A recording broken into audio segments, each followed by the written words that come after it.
MALEM SHINBA THUNGNA PANGTHOKNARIBA World Hearing Day ga mari leinana Manipur DASU State Health Society Manipur gi National Program for Prevention and Control of Deafness SHINDUNA PANGTHOKPA WALKATHON ngase Directorate of Health Services ki Director Dr. Sanahanbi na Kangla gi Western Gate Tagi Lamthakhre WALKATHON adu gi lamthungpham lamfel pat leiba MMC compound da oike Changing Mindset Let's Make Ear and Hearing Care Reality for All haiba Chahi asigi theme asigi makhada pangthokhiba thawram aduda medical tamniba mahiroi kayana saruk yakhe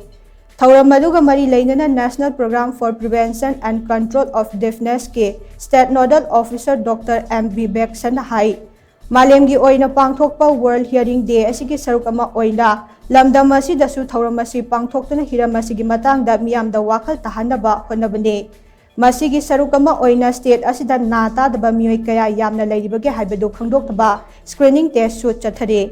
lamdam masigi district khudimaktagi nata daba migi masingi report thagatnarakle adam oinama khawjik fawbagi oina apunba masingdi chapchana haibangamdre nakalamaromda Dr. O Sanahanbi na hai World Hearing Day gi thawramasi pangthokpana state asida leiriba miyamda awareness ama pibangamnagane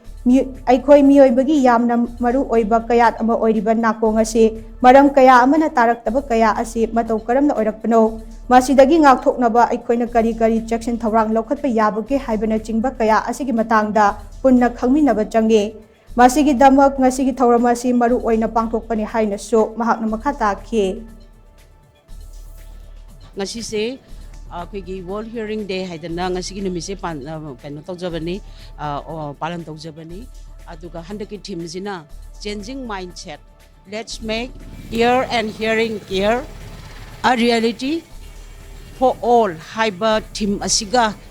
sige pandam sida akhoi miyamda akhoi paujelama pinana ba ngasigi khongjangasi sachaban hojiki oinadi akhoi hearing sige program je hawgalakta ngairi aduga khoi hujiki kanna khoi kana tawri screening ga tawdana khotana thigatnaba na panggi sang se kyam laige khotke je kanna hona jari hai tare ado hoji phawda adum district khudimakta adum khara di dum tholai ado khoi somda kanna hena kano masing exact makti khoi haibangam jatri hai tare ko aduga khoi hojiki oina di khoi sang da nahan khoi na report thakam matamda around